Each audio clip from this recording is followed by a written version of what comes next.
La journée d'aujourd'hui s'annonçait fantastique. C'était la journée idéale pour prendre une douche chaude, faire une longue course sur la plage et regarder le football universitaire à la télévision. Le match du matin était contre San Diego State, et celui de l'après-midi contre l'USC. J'ai mis mes chaussures de course, je suis sorti par la porte arrière de ma maison et j'ai tourné à gauche. Après avoir parcouru 8 kilomètres, j'ai fait demi-tour pour rentrer chez moi. Au 8e kilomètre, j'avais complètement oublié la dernière semaine de travail et la course m'a permis de me changer les idées. J'ai adoré la Jola à cette époque de l'année. Je cours sur la plage en short alors que la moitié du pays est couverte de neige. Après avoir pris une brève douche, j'ai enfilé un polo, un gant et des topsiders et je me suis rendu chez Tequila Joe. Il y avait déjà un touchdown à San Diego State quand je suis arrivé à Tequila Joe's. C'était un site agréable pour moi. C'était un endroit agréable pour moi. Il y avait une bonne cuisine, 4 grandes télévisions avec des jeux différents, et un personnel courtois, et pas trop fatigant pour les yeux. Ma préférée était Margot. Elle était petite, mignonne et souriait toujours à ce vieil homme. Son âge était bien trop jeune, et je n'avais pas l'intention de sortir avec elle. Cependant, un simple sourire égayait mon week-end. J'ai regardé le football ici de nombreux samedis et même quelques dimanches. Grâce à d'excellents mouvements de balle et à des buts, San Diego State dominait la partie. De plus, la défense tenait bon. Je venais de passer ma 2e commande de bière et mon déjeuner de salade de poulet était de l'histoire ancienne. Lorsqu'il est arrivé, San Diego State était sur le point de remporter une nouvelle victoire. Il m'a remarqué, mais je ne l'ai pas vu. Il est venu directement à ma table. J'ai été surprise de le voir lorsqu'il est arrivé à ma table. Puis il a prononcé les mots que j'espérais ne jamais entendre. Bonjour mon père. Ces mots m'ont fait sursauter. Entendre ces mêmes mots me rendait très heureux, mais c'était il y a longtemps. Aujourd'hui, ces mots me font mal. J'ai regardé le garçon. Bon sang, ce n'était plus un garçon. Il a maintenant plus de 21 ans. Je ne l'avais pas vu depuis très longtemps, 5 ans. Quand je suis parti, Robert avait 16 ans et commençait tout juste à se raser. Il s'était un peu développé. Il était devenu un adulte plus musclé. Maintenant, c'était un jeune homme. Bonjour Robert, dis-je. Explique-moi pourquoi, a-t-il grogné. J'avais répété ma réponse des centaines de fois en regardant des centaines de couchers de soleil, mais j'étais soudain incapable de me rappeler ce que je dirais au cas où nous nous rencontrerions. Je me suis tourné vers Robert. Ses yeux étaient remplis de colère. Il se tenait debout, les poings serrés, les jointures blanches. Je suis resté assis car je savais que si je me levais, il me frapperait probablement. J'étais vraiment désolé pour ce garçon. Je voulais éviter de lui faire du mal. Bon sang, je lui avais déjà fait assez de mal. Les 5 dernières années ont dû être éprouvantes pour lui et ses frères. Je vous ai dit la vérité, la seule chose qui me venait à l'esprit, je ne suis pas ton père. Quoi, a-t-il demandé. Je suppose que tu me demandes pourquoi je t'ai quitté, toi, tes frères et ta mère, il y a 5 ans. C'est parce que je ne suis pas ton père. Il était décontenancé, perplexe, et ses poings se desserrèrent en conséquence. Il avait l'air confus, et je pouvais voir que la phrase était complètement décalée pour lui.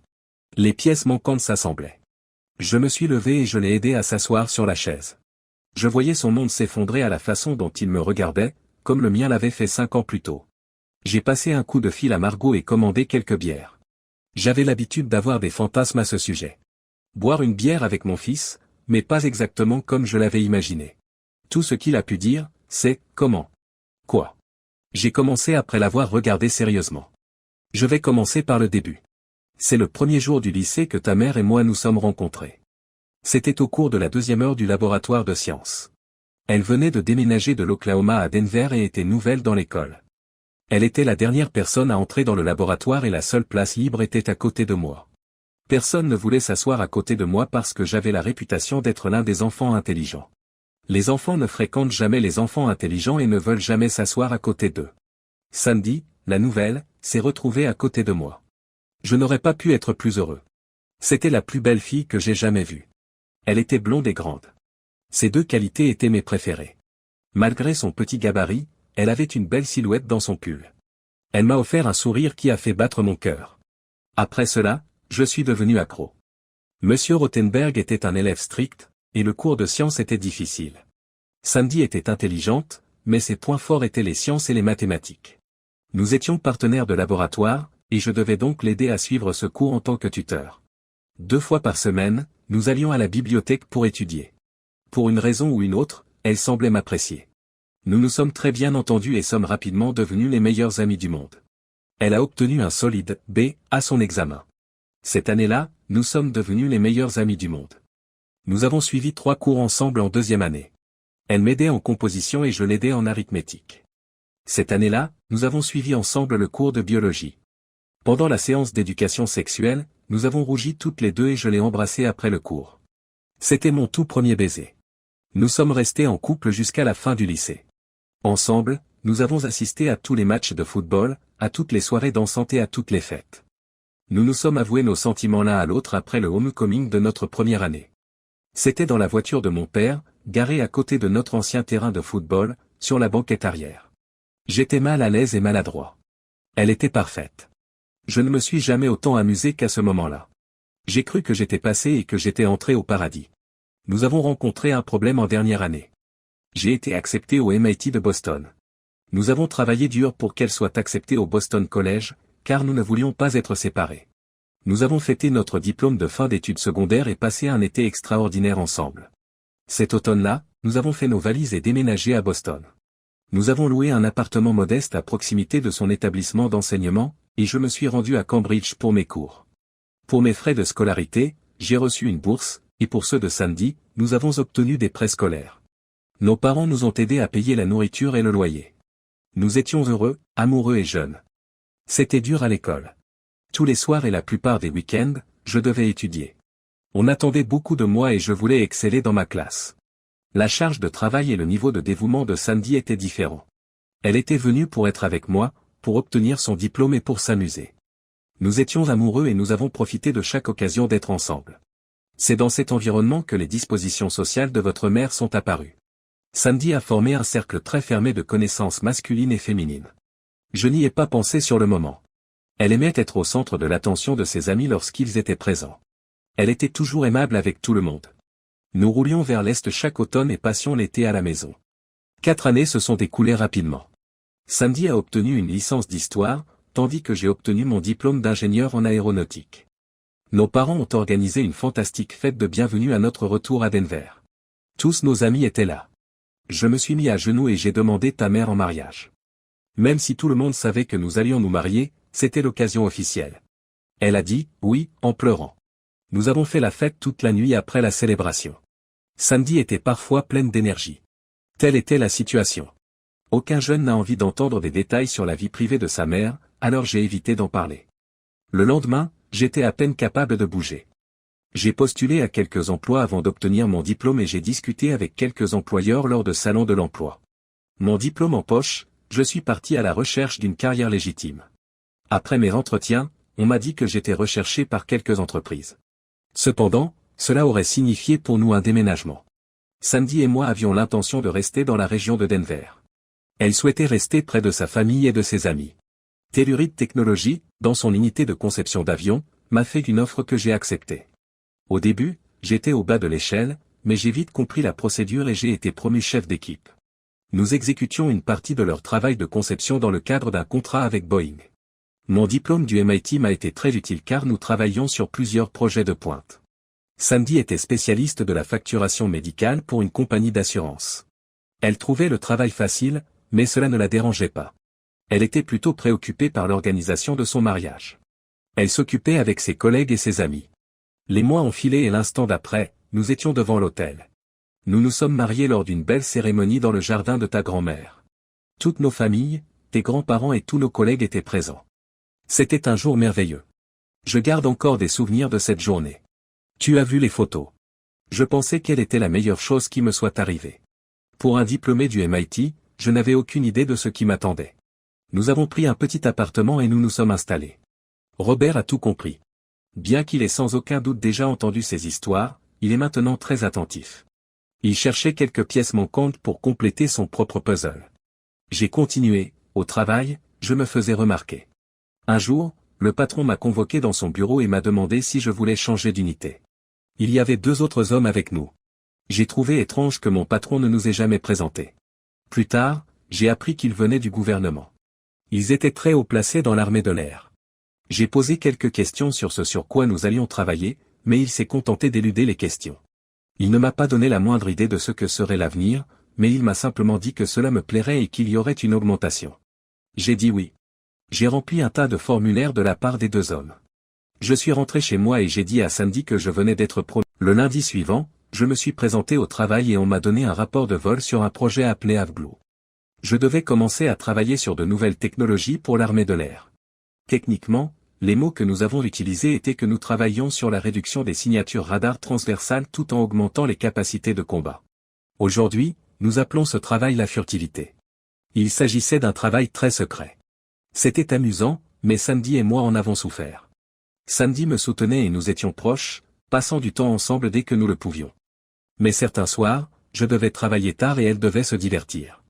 Elle avait un groupe d'amis au travail et s'arrêtait sur le chemin du retour pour boire quelques verres. Je ne m'inquiétais pas. J'avais rencontré la plupart de ses collègues et ils étaient pour la plupart sympathiques. Lorsque je suis arrivé à la maison, elle m'attendait. Avec le recul, j'aurais probablement dû être plus attentif. 3 mois après le début de mon nouvel emploi, Sandy m'a appelé au travail et m'a annoncé qu'elle était enceinte. J'étais fou de joie. J'allais être père. J'ai appelé ma mère, ma sœur et toutes les personnes auxquelles je pouvais penser. Je suis rentré directement à la maison et nous avons de nouveau fêté l'événement.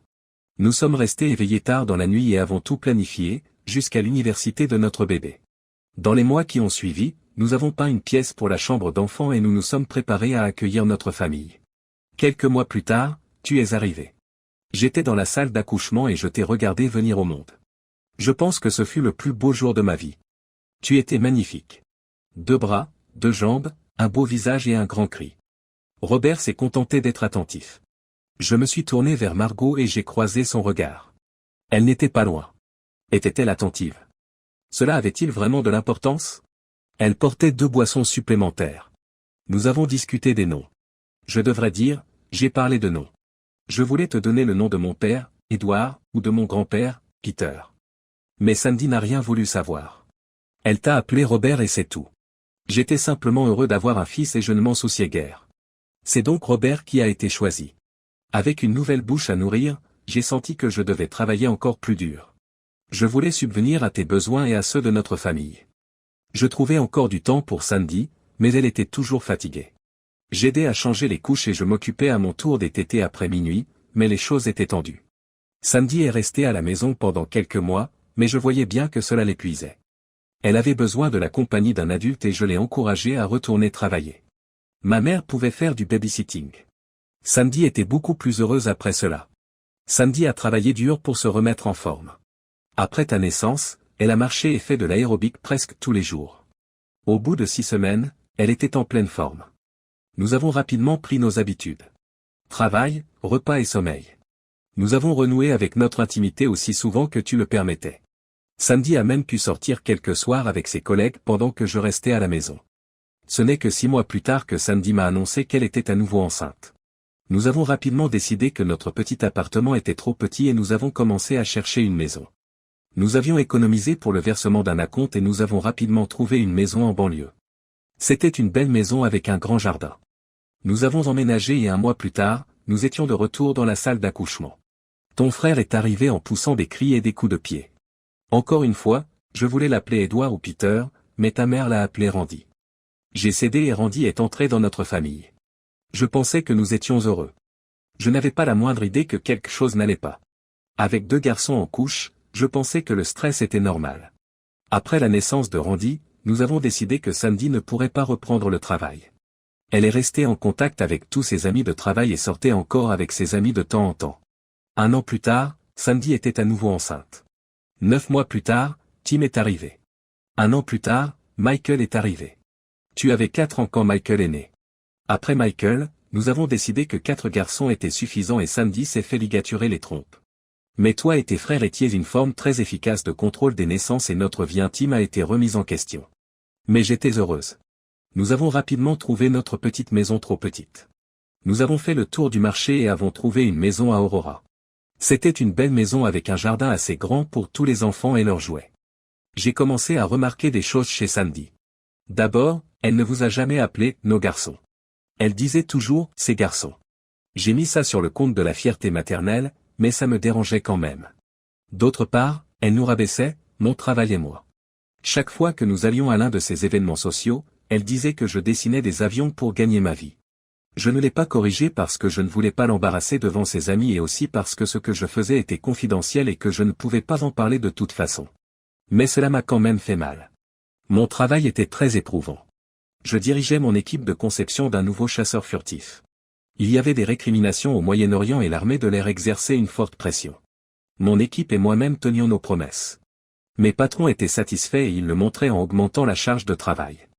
Mais même avec tout ce travail, j'arrivais à assister à tous les matchs de la petite ligue. J'ai entraîné quelques-unes de vos équipes et j'ai applaudi à chaque frappe. En soi, ce n'était pas une tâche facile. Avec vous quatre, j'étais très dispersé. Lorsque Michael est entré à l'école, Sandy s'est retrouvée avec beaucoup de temps libre. Mon travail me procurait un bon salaire, elle n'avait donc pas besoin de travailler. Elle a donc fait ce qu'il y avait de mieux, elle a fait du bénévolat. Elle a travaillé avec la Société de lutte contre le cancer du sein et la Fondation de la bibliothèque. Elle a trouvé le moyen d'occuper presque chaque minute disponible. Elle a travaillé dur et a eu beaucoup de succès. Et elle s'est fait un tout nouveau groupe d'amis. Dans l'ensemble, la vie était belle. Mon chasseur furtif volait et avait ébloui le monde lors de la guerre du Golfe. Vous grandissiez et nous faisions du sport. Sandy était impliquée dans la communauté et semblait heureuse. Notre vie commune était très satisfaisante. Cependant, j'ai commencé à penser qu'elle n'appréciait pas la relation que j'avais avec vous. Je vois maintenant qu'elle a parfois essayé de creuser un fossé entre nous. Je vois qu'elle a essayé de rendre notre vie plus compliquée. Sandy t'a inscrit au baseball et Randy au football. Elle a inscrit Tim au volleyball et Michael à la musique. Je n'ai jamais compris pourquoi chacun de vous devait pratiquer un sport différent. Et Michael avec sa musique. Il était doué. Je n'ai pas la fibre musicale et je ne pensais pas que Sandy l'avait non plus. Mais Michael était un musicien vraiment doué. Je ne sais pas d'où il tenait cela. Je plaisantais avec Sandy en disant que le facteur devait être un grand musicien et elle souriait. Et puis tout s'est écroulé. Je venais d'avoir 40 ans et l'armée de l'air voulait que je passe un examen médical. Je n'avais pas vu de médecin depuis des années. J'étais en pleine forme. L'examen médical était très complet. J'ai fait un test sur tapis roulant, des analyses de sang et j'ai même été soumis à un test d'ondes digitales. Tout allait bien jusqu'à ce que le médecin examine mes testicules. Il a trouvé quelque chose. Il n'était pas sûr de ce que c'était et ne m'a rien dit. Il a appelé un spécialiste. Ils m'ont fixé un rendez-vous pour le lendemain. Lorsque la communauté médicale agit aussi rapidement et vous donne un rendez-vous avec un spécialiste le lendemain, vous vous inquiétez. Je n'ai rien dit à la maison et j'ai passé une nuit très agitée. Le lendemain, le spécialiste a effectué une série d'examens. Un scanner et d'autres analyses de sang. À la fin de l'examen, il semblait un peu plus détendu. Il m'a dit de m'habiller et de discuter avec moi des résultats des examens. Nous nous sommes assis dans son bureau et il m'a expliqué qu'il pensait que j'avais une tumeur, mais qu'il s'agissait en fait d'une sorte de tissu cicatriciel. Il m'a demandé si j'avais des blessures importantes, et tout ce qui m'est venu à l'esprit, c'est l'accident de moto que j'ai eu à l'âge de 14 ans. Je faisais de la moto tout-terrain quand je suis tombé et que la moto s'est soulevée. J'ai passé quelques jours à l'hôpital, mais je me suis vite rétabli. C'est alors qu'il a détruit mon monde. Il a répondu, c'est à cause de cela que vous êtes stérile. Je ne suis pas stérile, j'ai 4 fils. Je me suis énervé et je suis parti en disant, eh bien, je n'en sais rien. Mais les tests montrent que vous êtes stérile. Le lendemain, j'ai eu un deuxième avis. Il a répété, je suis stérile. J'ai demandé un troisième avis le lendemain. C'est la même chose. Le 4e jour, j'ai cherché une forme de preuve distincte. Je vous ai amené tous les 4 chez le médecin. Je vous ai fait croire, à vous et à Sandy, que nous recevions des vaccins contre la grippe alors qu'en réalité, nous recevions des tests ADN. Je me suis tourné vers Robert. Je lui ai demandé s'il se souvenait de ce jour-là. Il a fait un signe de tête. Ses yeux étaient remplis de larmes. 2 semaines plus tard, j'ai reçu les résultats. Je ne pensais pas que la situation pouvait être pire, mais elle l'a été. Non seulement aucun d'entre vous n'était le mien, mais chacun d'entre vous avait un père différent. J'étais dévasté. Je suis allé au bar le plus proche et je me suis assis, contemplant la signification de tout cela. Toute ma vie de femme mariée n'était qu'un mensonge. Avec qui avais-je été marié? Avec qui avais-je été marié? Comment? Où? Après 3 doubles de scotch single malt, j'ai appelé un taxi et le lendemain, je me suis réveillé tôt avec une gueule de bois et je suis parti travailler. Je n'arrivais pas à penser, ni à me concentrer, ni même à parler. Mon équipe l'a remarqué et m'a renvoyé chez moi plus tôt que prévu. Ce soir-là, Sandy a préparé le dîner. Je m'en souviens très bien. Vous étiez tous au match de basket de votre lycée. Elle portait une robe bleue et a fait des spaghettis. Nous avons bu du Chianti. J'étais assis en face de Sandy, Je la regardais avec des yeux neufs, je voyais quelque chose de sombre. Elle m'a demandé ce qui n'allait pas. Je n'ai pas pu répondre. J'ai couru à la salle de bain et j'ai vomi. J'ai été malade jusqu'à ce qu'il ne reste plus rien. Puis j'ai vomi du sang. Dans ces toilettes, j'ai vu ma vie et mon avenir. Sandy a demandé si elle devait appeler un médecin. J'ai répondu, non, laissez-moi tranquille. Elle était inquiète. Maintenant, elle était inquiète. J'ai encore vomi. Sandy m'a conduit au lit d'appoint et m'a allongé. J'ai pleuré toute la nuit. Il faisait encore nuit quand je me suis levé. Je ne savais pas ce que j'allais faire, mais je savais que je ne pouvais pas continuer comme ça. J'ai conduit jusqu'à Déniès, j'ai bu du jus de fruits et j'ai mangé 2 œufs. J'ai réussi à tenir le coup. Je suis allé au parc et j'ai regardé le lever du soleil. C'était magnifique. Je suis allé au bureau et j'ai démissionné. Ils ont essayé de m'en dissuader, me demandant ce qui n'allait pas. Je n'ai rien dit. J'ai simplement démissionné. Je suis allé à la banque et j'ai retiré la moitié de mon plan 401K, soit près de 80 000 $. Je suis rentré chez moi. Il n'y avait personne. J'ai écrit un mot et je l'ai laissé sur la table. Tout ce que ça disait, c'était « je sais ». J'ai pris mon camion et je suis parti, quittant ma maison pour la dernière fois. J'ai pris l'autoroute et je me suis demandé où j'allais. J'ai levé les yeux vers le ciel bleu clair et j'ai vu un faucon. Il volait vers l'est, alors j'ai tourné vers l'est. Je ne me souviens pas avoir pensé à vous, les garçons, ni même à Sandy. Tout ce que je voulais, c'était échapper à la douleur. Je n'ai pas arrêté jusqu'à ce que j'atteigne l'océan Atlantique, quelque part dans le Maine. Je ne me souviens pas beaucoup du voyage vers l'est. Je pense que j'ai jeté toutes mes cartes de crédit dans une rivière quelque part et que j'ai tout payé en liquide. Le premier souvenir clair que j'ai de ce voyage, c'est lorsque j'ai atteint l'océan. J'ai jeté un coup d'œil à Robert et j'ai continué. Quand j'ai atteint l'océan, je me suis assis et j'ai regardé l'étendue. Aujourd'hui encore, les seuls souvenirs clairs que j'ai sont ceux où je regarde l'océan et où je me demande jusqu'où je peux nager avant d'abandonner. Combien de temps avant que les vagues ne m'emportent et n'effacent la douleur? J'ai envisagé de sauter dans l'eau et de nager jusqu'à ce que je me noie.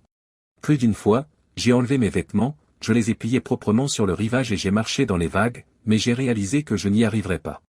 Les ténèbres m'ont consumé, mais à la fin, je n'étais même pas assez fort pour y mettre fin. J'ai continué, dormant dans le camion et ne prenant une chambre d'hôtel que lorsque j'avais besoin d'une douche. Je suis resté près de la côte et je me suis battu avec moi-même tous les jours à propos de la nage finale. Comme ce serait facile, sans douleur et définitif. Malheureusement, un de mes amis s'est suicidé et je me souviens de la douleur et des questions qu'il a laissées derrière lui. Même avec tous mes fardeaux, je ne pouvais pas vous faire ça, à toi et à tes frères.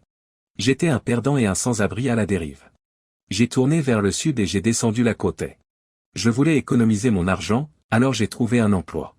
J'ai travaillé comme plongeur dans un restaurant à Annapolis, j'y suis resté un petit moment, puis j'ai continué. Quelques semaines par-ci, un mois par-là. J'ai travaillé comme friturier, serveur, et j'ai même conduit un tramway à Disney World pendant quelques mois. Je travaillais dans un garage à Atlanta quand le FBI m'a trouvé.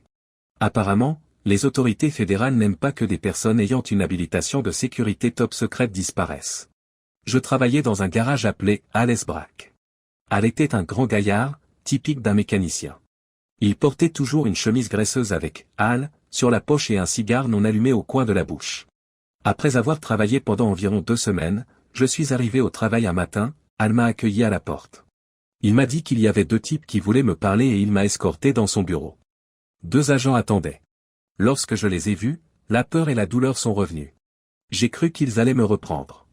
J'ai envisagé de partir, mais avant que je puisse me retourner, l'un des agents a pris la parole, « Nous avons mis beaucoup de temps à vous retrouver et nous ne voulons vraiment pas recommencer. » J'ai supposé qu'ils étaient armés, alors je me suis assis. « Veuillez vous asseoir. » Ils ne m'ont jamais donné leur nom. Puis, selon la méthode habituelle du gouvernement, ils ont commencé à m'interroger.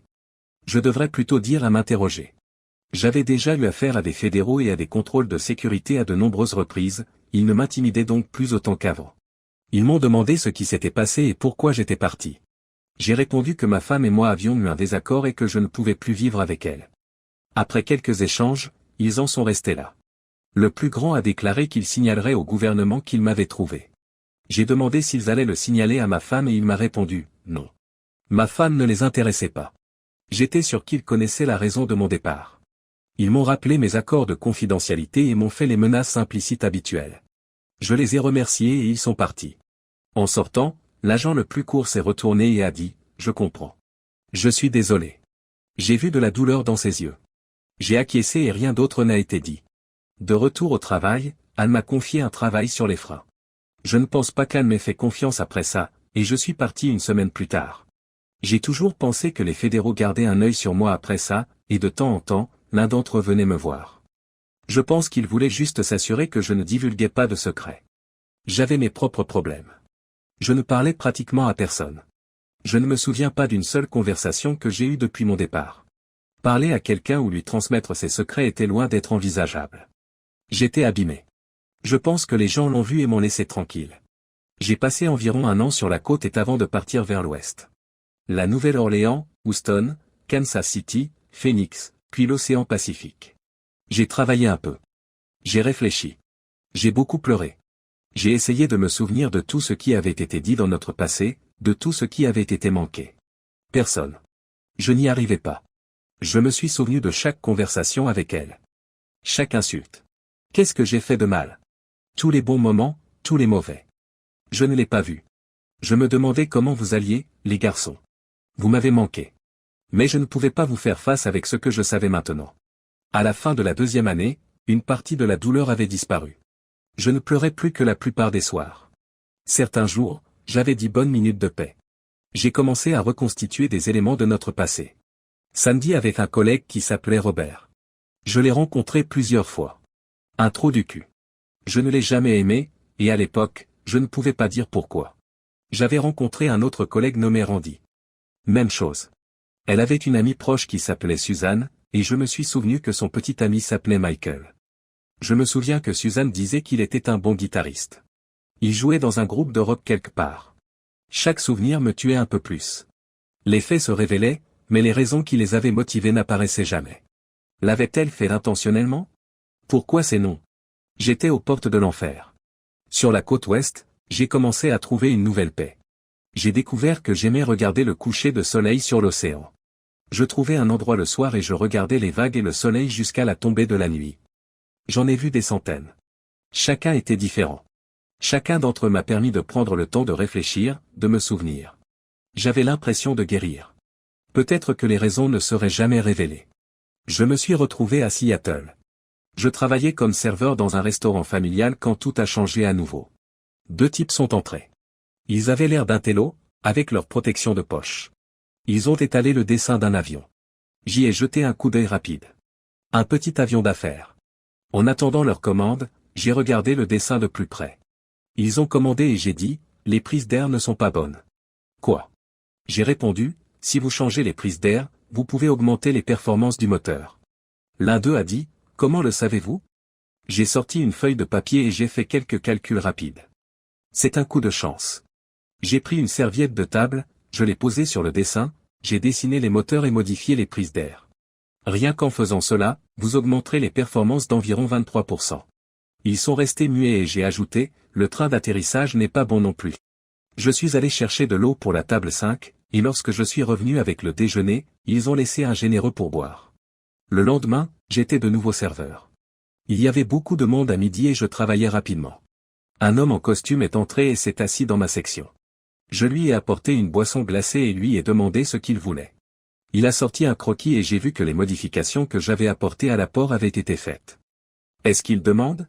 Oui. Vous dites que la vitesse n'est pas la bonne non plus. Oui. Est-il possible de parler? Pouvez-vous passer un ordre d'achat?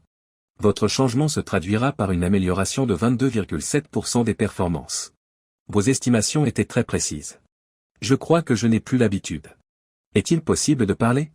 Pas maintenant, je suis occupé. Peut-être plus tard. C'est crucial. Eh bien, je quitte le travail à 16 heures. À 4 heures, il se tenait près de la porte. Lorsqu'il s'est présenté sous le nom de Brad Linsky et qu'il s'est enquis de mes antécédents, je l'ai informé que j'avais déjà travaillé brièvement sur des avions. Je n'ai rien dit de plus, mais il semblait en vouloir davantage. Nous avons parlé du train d'atterrissage. Puis il m'a tout expliqué. Il travaillait sur un nouveau jet d'affaires avec quelques partenaires. Une fois l'avion terminé, ils avaient de l'argent et des commandes importantes. Le jet pourrait être rentable si je modifiais les prises d'air. Ils étaient intéressés par d'autres de mes offres. Je lui ai dit qu'il fallait que j'y réfléchisse. Je n'étais pas sûr d'être prêt à reprendre ma vie. J'y ai beaucoup réfléchi pendant plus d'une semaine. Devait-il y avoir un retour en arrière? Y avait-il un problème? L'angoisse était-elle encore présente pour moi? À pire, je me suis assise et j'ai observé les bateaux qui allaient et venaient. J'ai regardé le coucher de soleil au-dessus du Sound. J'ai décidé de l'appeler. Brad est venu me chercher au restaurant le lendemain et nous avons été conduits à l'aéroport en limousine. Nous sommes montés à bord d'un avion Citation qui s'est envolé pour San Diego 1 heure plus tard. Pendant que j'étais en vol, j'ai revu quelques dessins de leur avion d'affaires et j'ai fait quelques recommandations supplémentaires. Brad a pris beaucoup de notes. Je lui ai parlé de mon expérience dans la conception d'avions. Ma vie conjugale n'a jamais été abordée. Nous avons rencontré quelques avocats à San Diego, rédigé un document, et l'instant d'après, j'étais associé. Certaines de mes suggestions ont été soumises à l'Office des brevets pour enregistrement, tandis que d'autres ont été intégrées à l'avion. Au bout d'un mois, nous étions tous prêts à travailler d'arrache-pied à la finition de l'avion. Pour rester dans le coup, j'ai dû déménager à San Diego. Une fois, les autorités fédérales sont venues discuter avec moi. Ces deux hommes, ainsi qu'un ingénieur de l'armée de l'air avec lequel j'avais déjà travaillé, se trouvaient à Atlanta.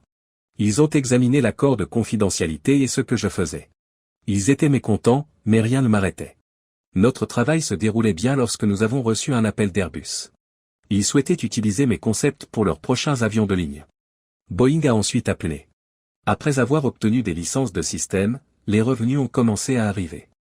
Nous recevions d'énormes redevances pour chaque avion produit. Au bout d'un an, j'ai pu acheter une maison en bord de mer, ce qui me permet d'admirer chaque jour le coucher de soleil depuis ma véranda. J'ai découvert que ce dont j'avais besoin pour reprendre ma vie en main, c'était de retourner au travail, de faire ce que j'aime et de me sentir utile. Cela fait maintenant près de 2 ans que je suis ici. Nous avons fait de l'entreprise une entité réputée. Quelque chose de valable. J'ai la tête dans le guidon. Au cours des 5 dernières années, je n'ai été en compagnie de personne. C'est avec ce discours que j'ai parlé le plus longtemps en 5 ans. Je me suis senti vraiment isolé. En regardant autour de moi, je me suis rendu compte qu'il faisait nuit, que le soleil s'était couché et que le bar des sports était assez calme, avec seulement quelques retardataires. Margot m'a aperçu, puis a précipitamment détourné le regard, les yeux pleins de larmes. Le visage de Robert révélait une tristesse qui n'avait rien à voir avec son âge. « Qu'est-ce qu'on fait maintenant » demandai-je. Les larmes coulent à nouveau. « Je ne sais pas. Tes frères et sœurs ou ta mère savent-ils que tu m'as trouvé ? Ils n'avaient aucune idée que j'essayais de te trouver. Personne n'est au courant. Quelles informations leur donnerez-vous ? Je ne suis pas sûr. J'ai besoin de réfléchir. À 800 mètres à l'ouest d'ici, il y a un endroit fantastique avec vue sur l'océan. Cela fait longtemps que j'y réfléchis et que j'y observe les vagues. » Robert se leva pour partir. Il avait l'air d'avoir 10 ans de plus qu'à son arrivée, affaissé, épuisé. En quelques heures, son univers a changé du tout au tout. Je lui ai demandé s'il avait un endroit où loger et il m'a répondu que c'était bon. Je ne savais pas quoi faire. Devrais-je lui serrer la main ? Devais-je lui faire une accolade père-fils ? Il m'a pris par les épaules et m'a serré dans ses bras, répondant ainsi à ma question. Je sentais ses larmes dans mon cou et les miennes dans le sien. J'étais trop faible pour rester et les aider, alors j'ai pleuré pendant de nombreuses nuits, en espérant qu'il me pardonne, mais je ne pense pas que ce sera le cas un jour. Sandy est devenue une histoire floue que je me bats chaque jour pour garder enfouie. Mais les garçons, c'était une autre histoire. Je sais que je n'étais pas leur père, mais je les ai quand même laissés tomber.